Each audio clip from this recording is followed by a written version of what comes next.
Segundo o Ministério da Saúde, estima-se que entre 9 e 10 milhões de pessoas estejam infectadas pelo HPV aqui no Brasil e que 700 mil novos casos da doença surjam por ano.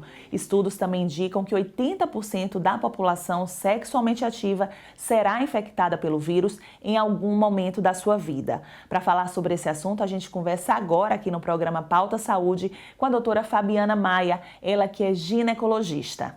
Doutora, muito obrigada por ter aceitado o nosso convite aqui para o programa. Eu que agradeço pela oportunidade de falar de um tema tão importante, tão frequente, né, na população, como o HPV. Doutora, para começar, explica para a gente o que é HPV e quais são os tipos. O HPV, também conhecido como papiloma vírus humano, é um vírus que infecta pele ou mucosas, né, mais comumente da região genital, pode afetar vulva, vagina, colo do útero, pênis, bolsa escrotal, porque também pode afetar os homens, né, região do períneo, mas também locais extragenitais, como a mucosa da região oral, né, da boca. E existem mais de 200 subtipos de HPV que são classificados entre subtipos de alto ou de baixo risco, ou seja, aqueles que têm baixo risco, baixo ou alto risco para causar câncer, né? Os mais comuns são os subtipos 6, 11, 16 e 18, sendo que os 6 e o 11 são considerados de baixo risco, causam mais verrugas, e o 16 e o 18 são considerados de alto potencial oncogênico. Doutora, e a transmissão do HPV, ela se dá somente através de relação sexual? Então, a transmissão do vírus do HPV, ela acontece através do contato com a pele ou mucosa afetada. Então, pode ser tanto pela relação genital-genital, pela relação genital-anal, mas também pelo contato oral-genital ou manual-genital. Então, não necessariamente, é importante a gente falar isso para a população, que não necessariamente precisa haver penetração vaginal ou anal para que haja a transmissão do vírus. E também pode acontecer a transmissão que a gente chama de transmissão vertical, que é passada de mãe para filho durante o parto. Em relação ao diagnóstico, né, como é que a gente chega à conclusão de que o paciente ele está com HPV? Bom, o HPV ele pode se manifestar através de lesões que são consideradas clínicas ou subclínicas, ou seja, que elas podem ser visíveis a olho nu ou não visíveis a olho nu. Então, quando a paciente tem alguma lesão, seja clínica ou subclínica, o diagnóstico, na maioria das vezes, ele é clínico. É através da avaliação de um médico que vai, se for uma lesão clínica, ele vai a olho nu, né, ver e saber pelas características, né, saber que é um HPV, que é provavelmente uma lesão por HPV. Ou, se for uma lesão subclínica, às vezes a gente pode precisar de alguns aparelhos com lentes de aumento que vão nos detalhar melhor aquela lesão, né, que não é vista a olho nu, para que a gente possa dar o diagnóstico. Quando a paciente não tem lesão, né, lembrando que a grande maioria das pessoas infectadas pelo HPV não vão manifestar nenhum sintoma, nenhuma lesão, a gente pode estar lançando mão de testes de biologia molecular, que é feita a pesquisa do DNA do vírus em determinada secreção, que é coletada e enviada para o laboratório. Doutora, e o que é que faz o HPV se manifestar? Tem relação, por exemplo, com a imunidade? Sim. Como eu falei, a grande maioria das pessoas infectadas pelo HPV não vão manifestar nenhum sinal ou nenhum sintoma clínico, né? Principalmente pacientes jovens, pacientes com um sistema imunológico fortalecido. Na grande maioria das vezes, o próprio corpo, em até 2 anos, nosso próprio sistema imune trata de eliminar o vírus. Mas em pacientes imunocomprometidos, como por exemplo pacientes com HIV, pacientes transplantados, ou até mesmo pacientes rígidos, pacientes saudáveis que não têm nenhuma doença, nenhuma patologia, mas que em algum momento tenham um enfraquecimento, tenham uma queda da imunidade por algum momento, por algum motivo, então o vírus ele pode acabar se manifestando. E existe tratamento para o HPV, doutora? A gente tem tratamento para as lesões do HPV, né? Então quando existe alguma lesão, o tratamento é destruir a lesão mesmo, que a gente pode fazer isso de forma mecânica, através de pequenas cirurgias mesmo, retirando a lesão, de forma química, onde a gente pode queimar ou cauterizar a lesão, na grande maioria das vezes usando um ácido chamado de ácido tricloroacético. Ou existem alguns imunoestimuladores locais que a própria paciente, obviamente receitado, né, prescrito pelo médico, a própria paciente pode fazer uso em casa, que vai estimular que o sistema imunológico elimine aquela lesão em determinadas situações. Mas não existe um remédio contra o vírus, né? A gente não tem nenhum antiviral que consiga curar o vírus. Se o seu sistema imunológico der conta de eliminar, ótimo. Se não, a paciente vai conviver com aquele vírus ali para a vida toda e ele pode ter períodos de remissão e períodos em que as lesões voltem a aparecer. Doutora, e o HPV, ele é mais comum nas mulheres? Não, pode afetar tanto homens quanto mulheres. Não é mais comum nas mulheres, não. Doutora, a gente ouve muito falar da relação do HPV com o câncer, né, do colo de útero. Realmente está associada a doença ao HPV? Sim. O HPV, ele é um fator primordial para o surgimento do câncer de colo de útero. Está intimamente mesmo relacionado, mas a gente sabe que não é só a infecção pelo HPV, ela não é suficiente, na grande maioria dos casos, para causar o câncer de colo de útero.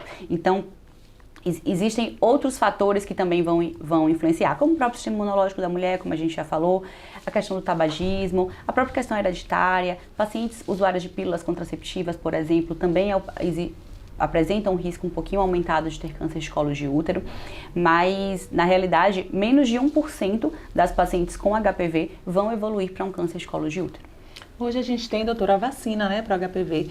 É uma forma, né, de tentar reduzir o número de casos, por exemplo, né, aqui no Brasil e no mundo, não é isso? Sim, é uma das principais formas de prevenção. É muito importante sempre que a gente fala em HPV, a gente falar de prevenção, né? Nós temos algumas formas de prevenção. A primeira delas é o uso do preservativo, né? Embora a gente sabe que não elimina, não protege 100% da possibilidade de transmissão, porque tem algumas áreas que ficam descobertas, né, como a própria vulva, a região do períneo. Então, pode acabar durante o contato sexual tendo a transmissão, mas diminui muito a chance, né, o risco de transmissão. E outra forma são as vacinas. Hoje nós temos no Brasil três vacinas, né? A vacina bivalente, a quadrivalente e a nonavalente. A quadrivalente está disponível no Sistema Único de Saúde para meninas e meninos de 9 a 14 anos. Mas qualquer pessoa entre 9 a 45 anos pode e deve, né, se puder, se vacinar na rede privada. Doutora, e o preventivo é também uma forma de prevenir o HPV? Então, na verdade, o preventivo, que é o famoso, né, Papa Nicolau, é uma forma de prevenir o câncer de colo de útero. A gente não consegue, no preventivo, detectar se a paciente tem ou não HPV, mas a gente detecta se ela tem lesão no colo do útero que foi causada pelo HPV. E que no futuro poderia, né, se tornar um câncer de colo de útero, que a gente chama de lesões precursoras de câncer de colo de útero. Então, quando a gente detecta essas lesões, né, em fases iniciais, a gente consegue retirar essas lesões, a gente consegue evitar 100% dos casos de câncer de colo de útero. Então, não é um exame para prevenir HPV em si, mas é um exame muito importante para a prevenção do câncer de colo de útero. Doutora, muito legal essa entrevista, esse bate-papo sobre um assunto, né, que é super importante, principalmente a gente está falando sobre prevenção. Quero lhe agradecer, foi muito esclarecedora. Obrigada por ter participado aqui do Pauta Saúde. Eu que agradeço pela oportunidade e estou sempre à disposição. Doutora, deixe suas redes sociais, como é que as pessoas podem lhe contactar, conhecer um pouco mais do seu trabalho? Sim, meu Instagram é @dra.fabianafmaia. Lá tem todas as informações sobre os meus locais de atendimento, muitas informações também sobre HPV e sobre outros assuntos também relacionados à saúde da mulher. Então, terei o maior prazer em contar com sua participação lá comigo. Quando nós temos os sintomas, nós estamos lidando com a doença um pouco mais avançada. Então, pode ter sangramentos, pode ter sangramento pós-relação sexual, pode ter irregularidade de sangramento na menstruação, pode ter dor.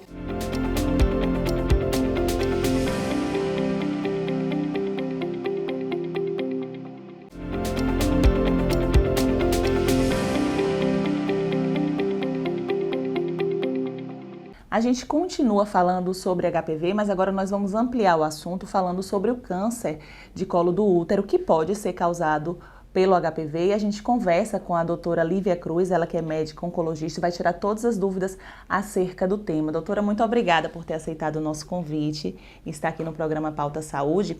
E a primeira dúvida é, quais são os tipos de HPV que podem causar o câncer do colo de útero? Assim, eu queria externar a minha alegria de estar aqui no Pauta Saúde, né? Muito feliz de termos uma TV da nossa cidade, não é? Eu fico muito honrada de estar aqui, agradecida pelo convite, certo? Assim, é muito interessante sua pergunta. O HPV, que é uma sigla norte-americana, né, do vírus papiloma humano, é um vírus sexualmente transmissível, né, que com alta disseminação e alta prevalência na população. Calcula-se que 290 milhões de mulheres podem ter HPV. E que cerca de 80% das mulheres que tenham vida sexualmente ativa terão contato com HPV em algum momento. mas apenas aquelas que vão persistir com a infecção e que vão gerar complicadores como o câncer de colo uterino. De forma que nem todo HPV, nem todo vírus, ele é oncogênico, ele é possibilitador de aparecer o tumor, certo? Então, os mais frequentes são os números 16 e 18, mas são cerca de 100 genótipos e apenas 15 são oncogênicos. Doutora, então nem todas as mulheres que contraem o HPV, elas têm chances de desenvolver esse câncer, não é isso? Exatamente. Então, assim, é uma infecção muito comum, certo? Cerca de 20% das mulheres apenas gerarão o tumor, né? E isso é possibilitado por fatores que estão relacionados com a mulher, por exemplo, imunossupressão, características do próprio corpo que favorecerão a persistência dessa infecção gerando os tumores. Também tem relacionado com o tipo de infecção, a carga viral, a quantidade de vírus que aquela infecção possibilitou, não é? Então, não é apenas a infecção em si que vai gerar o tumor. Doutora, além da infecção pelo HPV, há outros fatores que aumentam o risco de uma mulher desenvolver o câncer de colo de útero? Certo, existem sim. Então, assim, o mais frequente é justamente a infecção pelo HPV, que é em torno de 99% das infecções dos tumores estão relacionados ao HPV. Mas existem outros fatores, por exemplo, tabagismo, não é? Por exemplo, o uso de anticoncepcionais por longo tempo, não é? Pobreza, a gente não pode afastar o câncer de colo uterino dentro do quadro biopsicossocial, né? Então, assim, a pobreza está relacionada ao aparecimento de câncer de colo uterino pela falta de acessibilidade ao diagnóstico, ao tratamento. Por exemplo, doenças imunodeficiências favorecem, né? São fatores de risco. Multiparidade, muitos partos, não é? Início precoce da vida sexual, antes dos 18 anos, também é um fator de risco associado ao aparecimento de câncer de colo uterino. Então, assim, não é apenas a infecção, mas é a mais proeminente, é o mais relevante. Doutora, e quais são os principais sintomas do câncer de colo do útero? Variam, não é? Então, assim, a maioria, no início, é assintomático. Então, nós temos uma gama de pacientes onde não existirá o sintoma. Por isso, a necessidade de rastreio, não é? De fazer prevenção. E quando nós temos os sintomas, nós estamos lidando com a doença um pouco mais avançada. Então, pode ter sangramentos, pode ter sangramento pós-relação sexual, pode ter irregularidade de sangramento na menstruação, pode ter dor, pode ter corrimento, pode ter queixas urinárias, intestinais, pode ter dor, pode ter sintomas sistêmicos como perda ponderal. Então, claro, na evidência, no aparecimento de um sintoma, deve ser buscado logo o atendimento médico. Mas antes disso, mesmo na condição de assintomático, ou seja, na ausência de sintomas, se faz relevante investigar, né, com alguma regularidade através do rastreio por Papa Nicolau, ou preventivo, né, como é conhecido. Então, no geral, doutora, a gente pode dizer que o câncer do colo de útero ele é uma doença silenciosa? Nos diagnósticos iniciais, sim, certo, Luíse?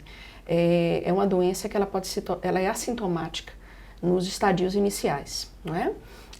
Sendo que também existem os sintomas que podem caracterizar o aparecimento da doença, como sangramento, irregularidade menstrual, aumento do fluxo menstrual, pode ter dor, pode ter alteração urinária, intestinal, pode ter perda de peso quando há um fenômeno sistêmico, corrimento vaginal. Então, diante de um sintoma que fuja o habitual da mulher, nesse sentido de sangramento, deve buscar um ginecologista para fazer um diagnóstico com rapidez, não é? Doutora, depois do diagnóstico confirmado, como é que acontece o tratamento do câncer de colo de útero? É um tratamento convencional? Como é que funciona? Com quimioterapia, com rádio? O tratamento nos estádios iniciais é bem eficiente, com índices de cura bem altos, né? 80%, 90%, 100%, dependendo da condição da paciente. Geralmente são intervenções cirúrgicas nos diagnósticos iniciais, que variam de intervenções locais através de eletrocirurgia, por eletrocautério, ou laser, ou bisturi, com eliminação daquela área precoce, né, de doença precoce. Pode ir para uma cirurgia mais complexa, onde necessita do cirurgião oncológico, né, em algumas circunstâncias. Pode necessitar em estadios intermediários da presença da radioterapia com a quimioterapia, não é? Ou os dois ao mesmo tempo. E a quimioterapia pode ser utilizada também na condição de estadios mais avançados dentro de uma condição paliativa. Doutora, e quanto tempo dura, em média, o tratamento? Existe uma média ou não necessariamente? Depende de cada caso? Depende de cada caso, Luíse. Então, o diagnóstico, a primeira suspeição é através do Papa Nicolau. Se identificam as células e aí classifica pelos NICs, é bem conhecido, não é? A neoplasia intraepitelial cervical, NIC 1, 2 ou 3. Se existe, depois da intervenção do NIC 1, 2 e 3, se identifica carcinoma invasivo, você vai estadiar a doença. E de acordo com o estadiamento, se determinará quanto tempo de tratamento será feito. Então, a gente pode considerar que o câncer do colo de útero ele tem cura, né? Sim. Na maioria dos casos. Sim, exatamente. Então, assim, quanto mais precoce o diagnóstico, maior a possibilidade de cura. Não é? Então, nós temos índices de cura de 80% a 90% nos estadios 1, por exemplo. Então, é bastante entusiasmador e deve ser frisado a necessidade de rastreio, de se fazer o Papa Nicolau com a regularidade determinada pelo ginecologista. Dentro do âmbito populacional, o Ministério da Saúde indica que se faça rastreio entre mulheres de 25 a 64 anos de idade, sendo que a cada 3 anos, sendo que os 2 primeiros têm que estar normais. 2 normais, a partir disso 3 anos. Mas isso deve ser individualizado, porque existem mulheres, por exemplo, que têm um comportamento maior de risco sexual, por exemplo, e ela pode ter menos de 25 anos de idade, ou mais de 64 anos de idade. Então, existe a necessidade de individualização desse processo de rastreio do câncer de colo uterino junto ao médico da paciente. A senhora comentou que existem 2 tipos de HPV, que é mais recorrência do câncer, né? Essas mulheres que têm esse vírus, por exemplo, elas têm que ficar, então, mais atentas, ainda que não tenham nenhum sintoma? Ela precisa ser investigada, naturalmente, ela precisa ficar sob atenção, não é? Mas o mais importante é a realização do preventivo, certo? Até as mulheres que têm o vírus HPV 16 e 18 e outros, mas o mais frequente é 16 e 18, que são de alto risco para câncer de colo uterino, elas também são passíveis de ficarem curadas mesmo com a presença do câncer. Não é? Então, o interessante é que haja um acompanhamento regular com o seu médico para a detecção dessa doença com o mais rapidez possível. Doutora, e há alguma novidade, em relação ao tratamento do câncer de colo de útero? Que possa deixar mais animado o paciente, por exemplo? Sim, não. Na realidade, nós temos drogas que são mais eficazes em estadios mais avançados. Nós temos medicações novas nesse sentido. Não é? Então, existe a imunoterapia, ela pode ser utilizada em estadios mais avançados, que existe o pembrolizumab, que é uma medicação imunoterápica, que ela tem a habilidade de estimular o sistema imunológico a combater o tumor. Não é? Ele inibe o nosso sistema imunológico. Então, ele estimula as células T, que são linfócitos relacionados à nossa defesa orgânica imunológica, que protege contra o câncer. Não é? Mas o mais importante não é isso, é a vacina. Porque pensando em qualquer doença, o que a gente mais desejaria é justamente a prevenção, não é verdade? Então, o câncer de colo uterino tem vacina, não é? Então, está no calendário vacinal desde 2014, 2017, a aplicação de vacina contra o HPV em meninas de 9 a 14 anos e de meninos de 11 a 14 anos. Isso trazendo um futuro alvissareiro, não é? Feliz, na medida em que nós vamos reduzir o aparecimento das lesões pré-cancerígenas, que é o que o HPV faz. Ele faz o aparecimento da lesão pré-cancerígena e dali vai desenvolver o câncer de colo uterino de acordo com os fatores associados.